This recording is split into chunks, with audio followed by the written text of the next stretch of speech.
to go to exponential level. So whatever you have done to me is very great, and you have made my political journey. You have not taken it lightly. Hata tukiingia huko Dagoretti North, watu watajua kweli hapa ni kumoto. So thank you very much. It is now my honor to welcome you, at least to take us through, and I recognize the presence of Chairman, Kenya Revenue Authority, economist, certified economist, former governor of Laikipia. Thank you very much. So let me welcome Waziri, who will then welcome the former governor and the chair of the KRA. Then from there we will give questions to members to ask. Tuendelea hivyo hivyo. Karibu Nyang. Thank you. Mr. Speaker, first I want to take this opportunity to thank you very much for giving me this opportunity to address Bunge la Wananchi. Bunge la Wananchi, oi! I hope I have not breached any standing orders of this Bunge la Wananchi. I must admit that today is my first time to stand here. So many years back I used to pass through Jeevanjee Garden, but this is the first time that I'm addressing fellow Kenyans at this venue.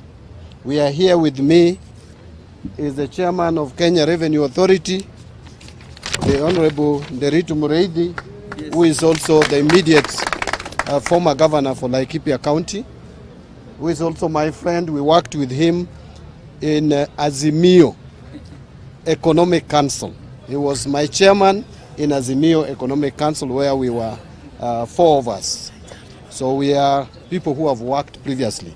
So I know this is lunchtime and you have sacrificed to be here to engage in this discussion. And I want to straight away take this opportunity to take about not more than 10 minutes, Mr. Speaker, if you allow me, to give synopsis and general overview why we are here. And then I will also invite my colleague, whom I'm sure will take slightly less than the time I will take. Then after that, we'll open it up for questions. Why I say that, actually we came to listen more than to talk. And I want to start away by saying that the positions that we hold are delegated positions. We are here courtesy of the people of Kenya. We have been given delegated authority.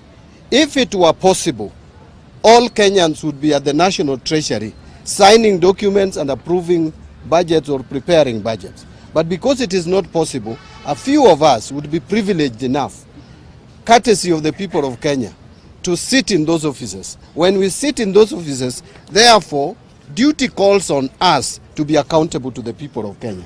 Remember last year we went through in this country something we have never experienced before.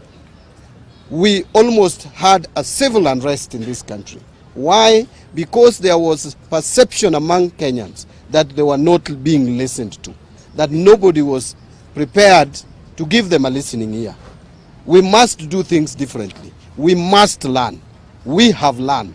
I have learned as the Cabinet Secretary in charge of National Treasury. That is why I have come here to engage with you early enough when the budgeting process is still at its very early stages, so that I can also hear from you a few things. Number one is what the Kenyans consider as priority in their lives. That is very important for us to inform the budgeting process. Number two is what are some of the challenges, especially in terms of taxation and tax measures.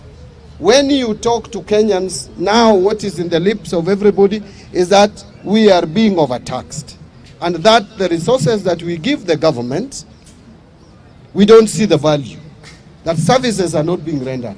I want to engage you today to listen and hear from you. Apart from the challenges, apart from the problems, what do you believe would be the solutions to some of the challenges that we face as a country? Let me just take 2 or 3 minutes to break down a few things.